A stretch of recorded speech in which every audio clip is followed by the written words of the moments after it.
آئیں ذرا میں حضرت باب الحوائج مولا عباس کے متعلق پیش کروں. آج نہیں دوں گا. کون ہے حضرت عباس ابن علی؟ جن کے لیے تہجد میں مولا نے دعا مانگی ہو. وہ علی جن کے حسن حسین جیسے بیٹے ہوں اور کہیں پروردگارہ ایک ایسا بیٹا دے جو کربلا میں میری نمائندگی کرے.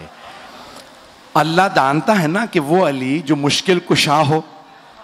آج علی مانگ رہے ہیں, اب اللہ نے علی کے حساب سے عطا کیا. جب عطا کیا تو کہا علی میں آپ کو عباس دوں گا. اذان گرامی, جیسے ہی جناب امیر نے آغوش میں لیا تو جناب عباس نے انگڑائی لی تو مولا نے فوراً کہا ہذا عباسم, یہ عباس ہے. میں نے کسی مقام پہ پیش کیا تھا, شیر کی مختلف حالتوں اور کیفیتوں کے نام ہیں. اسد مطلق شیر کو کہا جاتا, شیر کو عربی میں اسد کہتے ہیں. ہر حالت کے الگ الگ نام ہیں. زرغام کہتے ہیں جو چیر پھاڑ کرنے والا شیر ہو. زیغم کہتے ہیں جو دوڑتا ہوا شیر ہو. حارس کہتے ہیں حفاظت کرتے ہوئے شیر کو. غضنفر کہتے ہیں بڑے اور بوڑھے شیر کو. توجہ. لیس کہتے ہیں غراتے ہوئے شیر کو. غراتا ہوا شیر کہلاتا ہے لیس, لام یہ اور سے. لیس غراتا ہوا شیر. اور حملہ کرتے ہوئے شیر کو کہتے ہیں حیدر.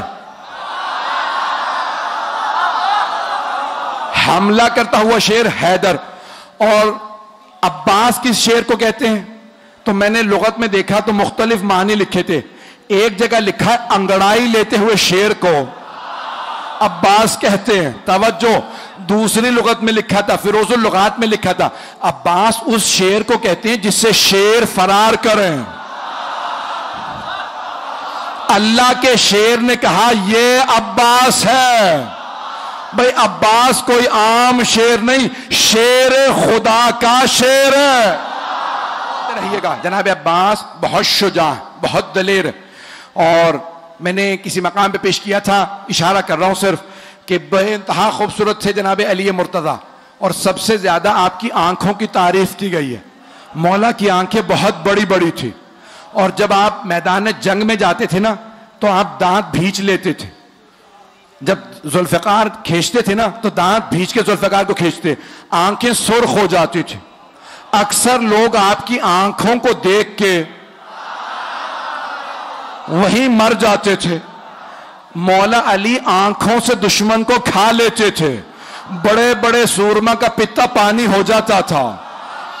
جناب امیر کی وہی آنکھیں جناب عباس کے پاس تھیں. جناب عباس بھی مولا کی طرح نقاب رکھ کے میدان میں اترتے تھے. مولا بھی نقاب اپنا تحت الحلق نکالتے تھے, اپنے امامے میں سے تحت الحلق نکالتے تھے اور میدان میں جاتے تھے. جناب عباس صفین میں صرف 13 برس کے تھے. اگر سننا چاہیں پڑھو, 13 برس کے تھے صفین میں. تو ایک مرتبہ جناب عباس علیہ السلام جناب امیر کی زرہ پہن کے مولا کی سواری پہ سوار ہوئے, مولا کی تلوار لی, میدان میں گئے. جناب عباس کی زلفیں طولانی تھی, رنگ بہت گورا تھا. تو ایک مرتبہ آپ نے تلوار کھینچی, لڑنا شروع کیا. ساری فوج کہنے لگی علی آ گئے, علی آ گئے. تو دوسرے پوچھتے پتہ کیسے ہے؟ کہ آنکھیں وہی ہیں, تیور وہی ہیں. چلیے گا. تو ایک مرتبہ جناب امیر سے کسی نے آگے کہا مولا آپ یہاں ہیں؟ وہاں میدان جنگ میں ہر آدمی نے شور مچا رکھا ہے علی آ گئے, علی آ گئے. مولا مسکرائے, کہا لڑنے والے سے کہو علی نے بلایا. جناب عباس سے کسی نے کہا آپ کو علی نے بلایا, آپ نے نقاب نہیں اتارا. ایک مرتبہ سواری سے اترے, بس مولا کا نام آنا تھا, گھوڑے سے اترے, ہاتھ میں تلوار تھی, خون بہ رہا تھا تلوار سے, چہرے پہ ابھی بھی نقاب تھا. جیسے ہی جناب عباس کو آتا دیکھا نا تو جناب عباس کے سیاہ امامے پہ سیاہ بال چہرے پہ آئے ہوئے تھے, رنگ گورا تھا. مولا نے دور سے دیکھ کے کہا ہاذا قمر بنی ہاشم. ہاذا قمر بنی ہاشم, یہ بنی ہاشم کا چاند ہے. عزیزانہ گرامی, جس گھر میں ایک ہی خوبصورت ہو تو خاندان والے سارے القاب اسے دے دیتے، نہیں پہنچا سکا کہ بھئی یہ خوبصورت ہے، یہی چاند ہے، یہی سورج ہے، یہی ستارے، سب کچھ یہی ہے. اور اگر کسی خاندان میں سبھی خوبصورت ہو، اب پہنچ رہی ہے بات، سبھی خوبصورت ہو، کوئی حمزہ ہو، کوئی جعفر طیار ہو، رسول خدا علی مرتضی، امام حسن و حسین کے تو نام ہی حسن سے نکلے ہیں، بہت خوبصورت تھے. جہاں سبھی خوبصورت، وہاں جناب امیر فرما رہے ھذا قمر بنی ہاشم. اب سوچیں کتنے خوبصورت ہوں گے. صرف آنکھیں نہیں، ناک جناب عباس کا، آپ کی پیشانی، لب، آپ کے بازو، آپ کا قد، ہر چیز دیکھنے سے تعلق رکھتی تھی.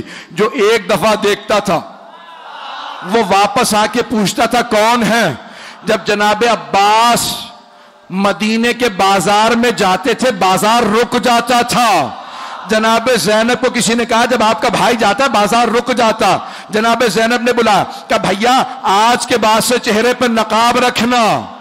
کہ بی بی جیسا آپ کا حکم. کہ بھیا کہیں نظر نہ لگ جائے.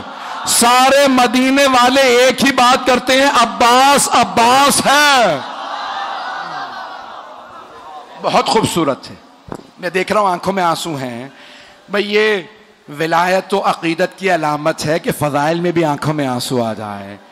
جناب عباس بہت خوبصورت، بہت سخی تھے، بہت شجاع تھے.